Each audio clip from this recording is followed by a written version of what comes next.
What up, guys? SPS from the ground up. John Sadalina here, yet again. So, you know, I'm personally all about trying to promote positivity and be as helpful as possible. I'm gonna try and post up, motivational quote on my page every single day. Not that I can, not that I always have something motivational to say, but I will try. Today it was, what did I put? To be successful, one must believe in themselves, which is kind of self-explanatory, but when you're trying to run your own business, you cannot be timid. You cannot be, you can be, and you can work your way up to really believing in yourself and having an ego. I believe having an ego, I'm a very egotistical person. Some people actually have called me narcissistic. Not that I am, because I'm not. I do have a big ego. I do think that I'm but without that kind of mind mentality, it's really hard to push forward and really be successful. And I'm not saying that I'm the number one professional in here. I'm not saying that, I'm a millionaire, because I'm not, but I'm comfortable where I am, where my company is. And that's what you really need to be for yourself. Be comfortable who you are, what you're doing. You take what other people say, put it in your mind, process it, and you can take it either to heart. Some people on these forums, they're taking everything that these people say. They're like getting so butthurt about, oh, well, you should be charging this, or you should be doing this, and you should be doing that.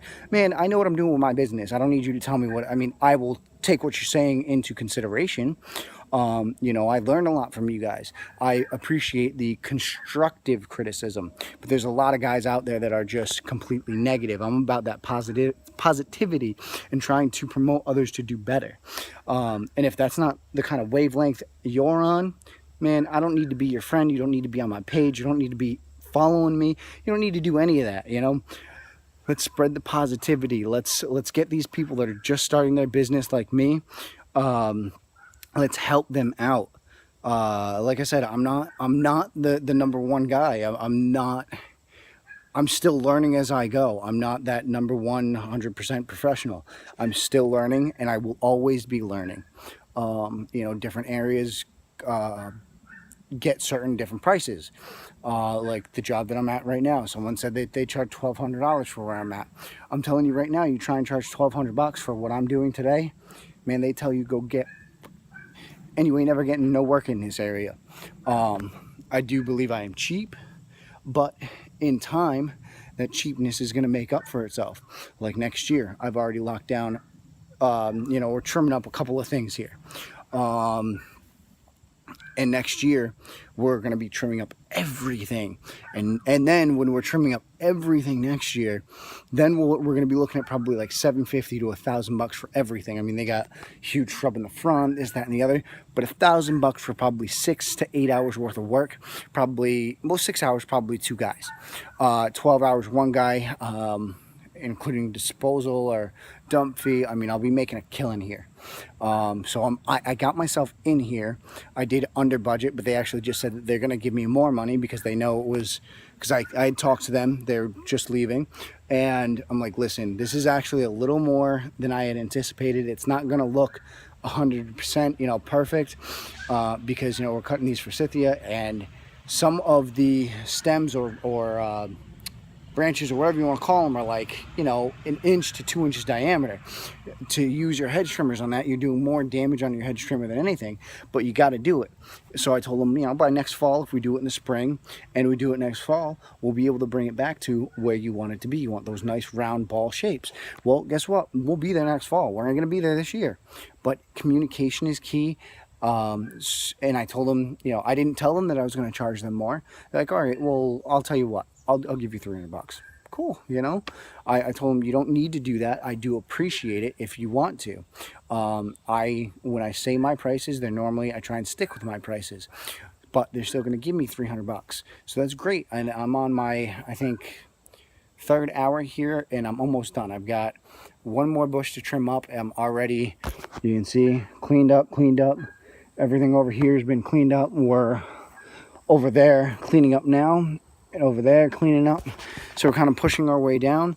So we're on hour 3, probably 2/3 of the way done. So I want to make about $100 an hour, minus dump fees and taxes and all that.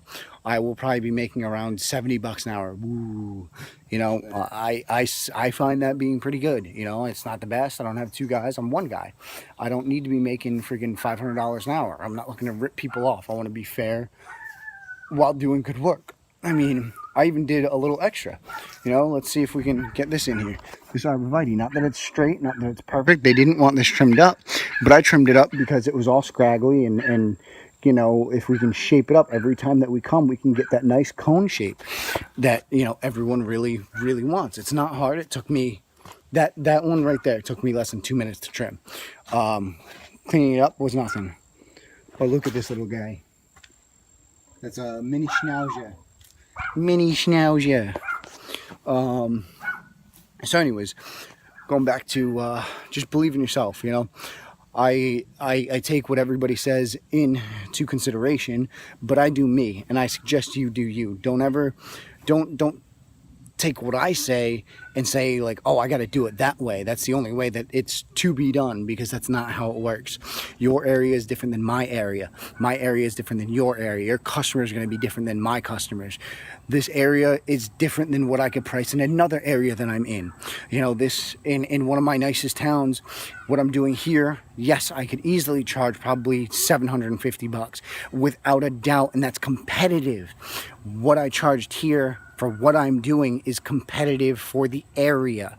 So I know what I'm doing, and I locked down a yearly, twice a year trimming account for $750 to $1,000 next year, just by doing it for $250 this year. Plus I have the lawn account, plus there's other shit that needs to be done here. Look at this right here. That needs to be redone. All the grass over here. In the front, right by that Mercedes, they have a huge dead spot of grass, which I will be redoing this year. I'm going to talk these people into doing some hedge fertilizer, so then we can make these things look nice and bring them back, because they care about what they're doing here, or what I'm doing. They like the look. They like everything that I'm doing. So if we can boost some stuff in here and make these bushes look nice and fuller, they'll be appreciative. So, have confidence in yourself. Take what other people say into consideration, but don't take it to, as you need to do it to your business, because every area, every customer is different. You want the business, do you not want the business? Like I'm one man, I'll take whatever I can get. Yet again, it's on the cheaper end, but next year they already know it's going up almost double. So it's all about confidence, talking with your customers, letting them know what the deal is. So believe in yourself and you will become successful. This alone is going to be probably a $4,000, $5,000 account for 1 year. So, I mean, that's including mowing, fertilizing, cleanup, everything.